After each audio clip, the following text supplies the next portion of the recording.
دوستوں السلام علیکم ورحمۃ اللہ وبرکاتہ۔ ایک مرتبہ پھر آپ کے سامنے حاضر ہیں ایک نئے عنوان کے ساتھ۔ آج کی ویڈیو عالم اسلام کے ایک ایسی شخصیت کے نام ہے جو مفکر بھی ہے اور مدبر بھی، جو مؤرخ بھی ہے اور منتظم بھی، انشا پرداز بھی ہے اور مصنف و ادیب بھی، نثر نگار بھی ہے اور سوانح نگار بھی، صوفی باصفا بھی ہے اور استاذ با کمال بھی، مذہبی قائد بھی ہے اور سیاسی رہبر و امیر بھی، یعنی مفکر اسلام حضرت مولانا سید ابو الحسن علی حسنی ندوی کی ذات گرامی۔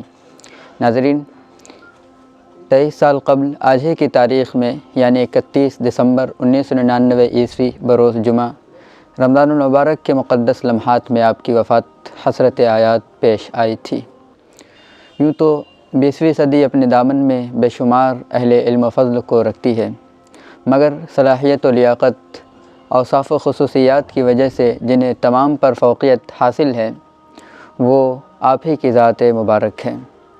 آپ اپنی ذات میں ایک شخص یا شخصیت نہیں بلکہ پوری انجمن تھے۔ آپ بیک وقت عرب حکمرانوں کے مصلح بھی تھے اور اہل وطن کے مفکر بھی۔ بقول پروفیسر محسن عثمانی ندوی کہ آپ عالم اسلام کے نگراں و محتسب بھی تھے۔ آپ کی خدمات کا دائرہ کار صرف ایک استاذ کی حیثیت سے ہی مسلم نہیں ہے بلکہ آپ تصنیفی رفاہی خدمات کی حیثیت سے بھی مشہور و معروف ہیں۔ آپ ندوۃ العلماء کے ناظم بھی تھے اور all India Muslim personal law board کے صدر عالی مرتبت بھی۔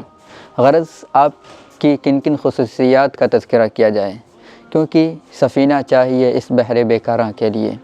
مولانا رحمۃ اللہ علیہ کی وفات پرملال کے اس موقع پر اللہ رب العزت سے دعا ہے کہ مولانا کے درجات کو بلند فرمائے اور عالم اسلام کو آپ کا حقیقی جانشین و نعم البدل عطا فرمائے۔ آمین ثم آمین۔